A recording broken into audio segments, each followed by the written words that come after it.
자, 이번 시간은 경제 이슈를 보다 쉽게 풀어보는 경제 읽기 시간입니다. 오늘도 다양한 경제 이슈들 김대우 경제학 박사와 함께 짚어보겠습니다. 어서 오십시오. 어서 오세요. 네, 반갑습니다. 예.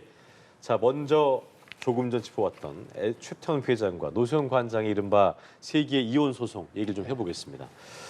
2심, 1심을 뒤집는 결과가 나올까 주목됐었는데 그야말로 뭐 제대로 뒤집힌 상황이 됐습니다. 법원이 노 관장의 손을 들어줬는데요. 좀 내용을 좀 보면 1심과 비교를 해봤더니만 위자료는 거의 한 20배고요. 재산 분할 액수는 20배가 좀 더 넘게 판결이 나왔거든요. 큰 차이가 났습니다. 어떤 이유일까요? 예, 핵심 1심과 2심의 법리에서 가장 큰 차이는 현재 최태원 SK 회장이 보유하고 있는 재산, 이 재산을 어떻게 볼 것이냐 하는 대목입니다. 예. 그러니까 민법상 이 대목을 최태원 회장의 결혼하기 전부터 자신의 고유재산으로 정식을 한 특유재산이라고 그러면 이것은 이혼을 해도 분할 대상이 안 됩니다. 예. 1심은 그렇게 특유재산으로 대부분을 보았던 것이죠. 그런데 2심은 특유재산이 아니라 노소영 또는 노소영 아버지 노태우 전 대통령 등이 도와줘서 사실상 노소영, 노태우 두 분의 도움으로 재산이 커졌기 때문에 이것은 부부 공동재산이다. 특유재산이 아니다라고 본 이 법리 판단에 따라서 네. 금액이 크게 달라진 것이거든요. 예. 그래서 이제 이 달라진 금액이 무려 1조 3,800억 원. 자, 이 1조 3,800원이 어느 정도 되는 금액이냐? 네, 네. 이 좀 우리가 가늠을 해야 되잖아요. 감도 안 감도 안 지금. 와요. 맞아요. 예, 그러니까 네. 우리가 보통 10억 원 이상 되는 아파트를 뭐 비교적 똘똘한 아파트 한 채로 볼 수 있는데 그곳을 1,380채를 갖는 거예요. 그리고 이것을 1년에 10억 원 버는 사람이 예. 이 1조 3,800원을 벌려면 1,380년을 한 푼도 쓰지 않고 계속 벌어야 됩니다. 1년에 10억 연봉자가 예, 일본 연봉자. 1370년을 80년을 1,380년. 한 푼도 안 쓰고. 예, 그러니까 시대로 거슬러 보니까 그 통일 신라 이전에 백제 망하기 전에 신라 시대 그때부터 지금까지 계속해서 1년에 10억 10억씩 벌어온 사람이 벌면 금액이 되는 거예요. 예, 지금 1조 3,800억. 그렇게 하니까 와닿네요. 예, 아, 어마어마한 규모입니다. 정말 어마어마하군요.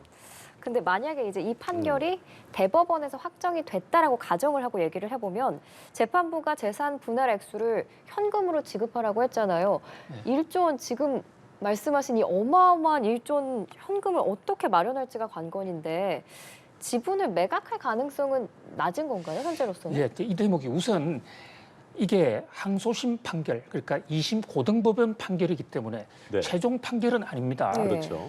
그래서 대부분의 최태원 회장이 지금 상고한다고 하고 있기 때문에 네. 아직 확정은 아니라는 전제하에서 네. 말씀드리면요. 시간도 벌 수 있게 됐고요. 예, 시간 당장에 무슨 효과가 나타나는 건 아니지만 지금 앵커님 질문하시는 대로 만약에 대부분에서도 고등법원 판결을 그대로 유지한다면 어떻게 되느냐. 그럼 최태원 회장은 1조 3,800억 원 플러스 위자료 20억 원 이것을 아내 노소영 여사에게 물어줘야 되는데 현찰을 갖고 있는 사람은 잘 없잖아요. 이번에 최태원 회장의 이혼 소송 과정에서 재산을 조사를 해보니까 재산이 현재 측정 가능하게 약 4조 원 정도가 돼요. 어허. 현찰은 거의 없고요. 4조 원의 대부분이 주식이고 주식, 부동산, 미술품 이런 것 등이 있는데 예. 이 1조 3천억을 마련하려면 주식을 상당 부분 팔 수밖에 없는 그런 구조거든요. 근데 주식을 자칫 잘못 팔면 지금 최태원 회장은 SK그룹의 실질적인 오너이기 때문에 예. 오너의 지분이 흔들릴 수가 있어요. 그렇죠. 현재 지금 SK는 수백 개 회사의 최정점에 주식회사 SK라는 회사가 있고 예. 그 지주회사를 통해서 회사를 지배하고 있는데 거기서 최태원 회장의 지분율이 한 12% 정도 됩니다. 예. 근데 그 12% 지분이 오늘 현재 주식회사 SK의 시가로 환산하면 그것을 전부 현금으로 바꾸면 1조 8천억 정도 돼요. 그러니까 현재 본인이 보유하고 있는 SK 주식을 약 한 90%는 처분을 해야 1조 3천억 원을 노소영 여사에게 줄 수가 있는데 네. 이렇게 되면 지분이 뚝 떨어져서 경영권을 뺏길 수가 있거든요. 그래서 SK 주식은 팔지 않을 것으로 보여집니다. 회사를 지키기 위해서라면 그렇다면 부동산을 팔거나 다른 회사 주식을 팔아야 돼요. 비상장사도 있고 SK 계열사들이 여러 개 있거든요. 또는 주식을 담보로 대출받는 수도 있습니다. 예. 그러니까 은행에다가 현재 SK 주식 본인 소유분 12%를 은행에 저당 잡히고 대출을 받는 수도 있는데 뭐 그 어떤 경우에든 SK그룹에는 큰 어떤 변화, 지배 구조에 큰 변화가 예상이 됩니다. 다만 현재 SK 주식을 파는 최악의 선택은 하지 않을 것으로 보여서 예. 일단 SK그룹이 뭐 공중 분해가 되거나 이런 사태는 없을 것으로 보입니다만은 그러니까. 그러나 이 경우에도 현재 대출이 너무 많고 이러면 기업 사냥꾼 등의 공격을 받을 수가 있어요. 예. SK는 2005년에도 소브린이라는 해외 기업 사냥꾼의 공격을 받아서 예. 회사가 휘청한 적이 있거든요. 예. 그런 면에서 지금 노소영 여사와의 소송이라는 가정적인 문제를 떠나서 SK그룹 과연 안전할까? 최태원 회장 법률 리스크 과연 극복할 수 있을까? 지금 전 세계가 주목하고 있다 이렇게 볼 수 있습니다. 저희가 이제 앞서 리포트로 만나봤을 때는 이제 최 회장의 3월 말 기준 주 SK 지분이 17.73%로 알고 있는데 12%인가요? 주식회사 SK요? 네네. 그게 그 경우에는 네. SK 최태원 회장이 개인적으로 갖고 있는 것과 네네. 또 최기원 회장 동생 그렇군요. 등 형제들이 갖고 있는 것이기 때문에 그것을 합하면 지금 말씀하신 17%가 넘어가는데 그렇군요. 제가 말씀드리는 것은 본인 개인만 보면 개인적으로만. 12%입니다. 자 그렇다면 저희가 앞서서 리포트로도 SK 지분 관련 내용 만나봤는데 박사님 말씀처럼 SK 입장에서도 일단 시간은 번 상태이기 때문에 뭔가 대응 마련을 해야 되고 우리가 봤을 때는 최악의 시나리오도 항상 상정을 해야 될 텐데 어떤 좀 대응책을 좀 마련할 거라고 보십니까? 뭐 일단 그 상고 과정에서 이 항소심 판결을 뒤엎기 위한 어떤 법적 논리 이런 것을 충분히 해서 대법원 판결이 다시 1심 법원 판결로 돌아간다든지 또는 대폭 완화된다든지 예. 이렇게 하면 현재와 같은 뭐 우리가 얘기하는 지금 고등법원 판결을 전제로 한 그런 어떤 시뮬레이션은 별 의미가 없겠죠. 자, 그런데 이제 판결은 우리가 뭐 또 기업에서 스스로 결정할 수 없는 거기 때문에 최악의 경우에도 어떤 대비를 해야 되는 것으로 보입니다. 이 지분이라는 게 1인 대주주 지분이라는 게 뭐 여러 가지 시간에 따라서 등락이 있고 예. 현재 전체 가족을 다 합하면 SK그룹은 최태원 회사를 포함해서 25% 정도는 돼요. 전체 다음은요. 예. 그래서 이것만으로 현재 뭐 경영권이 그러니까 흔들리지는 않을 것으로 보입니다. 또 SK 실트론이라는 회사가 있어요. 실트론이라는 회사 등 비상장 회사 여기도 지금 이것은 현재 주가를 측정하기가 어려운데 잘 나가는 회사들이 이런 지분을 판다면 예. 특별히 뭐 문제가 없을 수도 있고 또 경우에 따라서는 노소영 여사에게 간다 하더라도 그 주식이 궁극적으로는 노소영 여사에게 아들 딸에게 가겠죠. 궁극적으로 한 20년 지나면. 네, 예. 그렇죠. 근데 그 아들 딸들이 결국은 최태원 회장의 아들 딸들이지 않습니까? 그렇죠. 뭐 그런 면에서도 세간의 우려는 상당히 우려가 너무 현실보다 정폭됐다. 특히 최태원 회장 측에서는 예. 이번 판결에 2심 재판부에서 인지하지 못한 사건이 많기 때문에 충분히 대법원 판결에서 상당 부분을 보증할 수 있다. 우리는 억울하다. 이런 입장이기 때문에 대법원 판결까지 좀 지켜봐야 할 것으로 보여집니다. 네, 알겠습니다. 말씀을 주신 것처럼 최 회장 측이 상고 의사를 밝힌 상태이기 때문에 결과가 어떻게 날지는 지켜보도록 하고 그렇습니다. 다음 주제로 넘어가 볼게요. 기사 제목 하나를 봤는데 굉장히 와닿더라고요. 뛰는 물가, 기는 월급. 월급이 걷지도 않고 기어간다는 얘기인데 그렇습니다. 고물가 때문에 실질 임금이 줄고 있는 거죠? 그렇습니다. 우리가 소득 중에요. 소득 크게 두 가지로 구분하는 하나는 돈을 벌어주는 자본소득이 있고 또 하나는 노동을 해서 버는 근로소득이 있는데 오늘 얘기는 지금 근로소득 얘기입니다.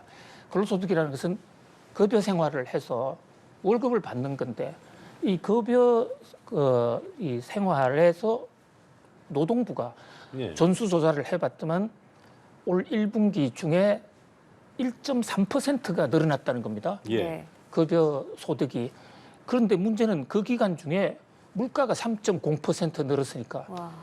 실제로는 1.7% 실질 소득 그러니까 구매력을 기준으로 볼 때 내가 같은 그 월급으로 살 수 있는 물건의 그 양은 오히려 더 줄어든 것이죠. 예. 그래서 실질 소득이 마이너스 1.7%, 1.7% 줄었다. 그래서 월급에서 지금 앵커님 긴다고 했는데 기는 것도 올랐으니까 긴 거잖아요. 근데 실질 소득으로 보면 뒤로 퇴보했다. 예, 앞으로 퇴보했다. 기어가지도 못한 거네요. 예, 이렇게 볼 수가 있는 것입니다. 거꾸로 간 거네요. 그렇습니다. 실질 소득 기준으로. 그러니까요. 그만큼 급여 생활자들 생활이 고물가 시대에 쉽지 팍팍해졌다. 않다. 이렇게 예, 볼 수가 있는 그건 것이죠. 맞는 것 같습니다. 정부 입장에서는 충격이 없을 경우에는 물가가 2% 초중반으로 뭐 하반기에는 뭐 하향 안정화 될 거다 전망을 내놓고 있는데 지금 말씀하신 것처럼 국민들은 체감이 잘 안 되고 있으니까 이게 어떤 근거로 얘기하는 거지? 궁금하신 분들이 있을 것 같아요. 예, 최상목 경제부총리 기획재정부 장관을 겸임하고 있죠. 이 부총리가 기자들과의 간담회에서 물가 하반기에는 2%대 초중반으로 예. 떨어질 것이다. 이렇게 얘기를 했습니다. 사실 저도 현재 거시경제 지표를 놓고 볼 때는 네. 올 하반기 한 4분기 정도 되면 최상목 부총리 말씀처럼 2%대 초중반, 그러니까 2.5 이하로 떨어질 가능성이 상당히 높다 이렇게 봅니다. 보고 계시는 거예요? 예. 이렇게? 최상목 부총리가 이렇게 보는 이제 근거로는 현재 공급망 대란이 많이 해소가 됐습니다. 그다음에 실제로 이제 미국 등 유럽 국가에도 물가가 좀 떨어지고 있기 때문에 해외 요인에 의한 물가도 좀 잡히고 있거든요. 다만 예. 한 가지 환율이 안 잡히고 있고 또 농산물, 먹거리, 그다음에 전기값, 가스값 이것들이 좀 복병은 있습니다만은 현재 하반기에 2.5%대로는 내려오지 않을까. 근데 문제는 2.5%가 된다고 해서 물가가 낮은 것은 아니거든요. 여전히 금리 인하하기에는 여전히 높은 수준이기 그러면 때문에. 금리 인하하려고 그러면 이렇게 체감하려면 어느 정도까지 내려와야 되는 예, 거예요? 목표가 2%거든요. 2%요? 2.0입니다. 2%. 예, 2.0인데 최근에 한국은행의 이창용 총재께서 2.3%면 금리 인하를 한번 생각해 보겠다 그랬습니다. 2.3. 그러니까 지금 2% 중반까지는 안 되고 2% 초반까지 가야 금리 인하가 될 수가 있다. 그렇겠네요. 이렇게 볼 수가 있습니다. 알겠습니다. 네, 제발 하반기에는 저희가 물가 안정됐다는 소식을 좀 그러니까요. 전해드렸으면 좋겠고 마지막 주제 짚어보겠습니다. 전국의 미분양 주택이 1년 만에 다시 7만 가구를 넘었는데 특히 4월의 미분양 증가세는 수도권이 이끌었네요. 예. 그렇습니다. 지금 미분양이라는 게 단체로 분양을 아파트를 대규모로 지어서 민간에게 사가라 하고 시장에 올려놨는데 이게 안 팔려서 사지 않는 거죠? 안 팔린다 이런 얘기인데요. 네네. 자, 미분양 가구가 늘어나는 것은 그만큼 건축 경기가 좋지 않고 앞으로 집값이 과연 오를까 이런 게 대한 확신이 없기 때문에 사람들이 잘 사지 않는 거죠. 예. 네. 사지 않은 거 그것만으로 끝나는 게 아니라 그렇게 되면 건설사들이 자금 조달을 못하기 때문에 경기가 더 어려워지는 악순환이 있습니다.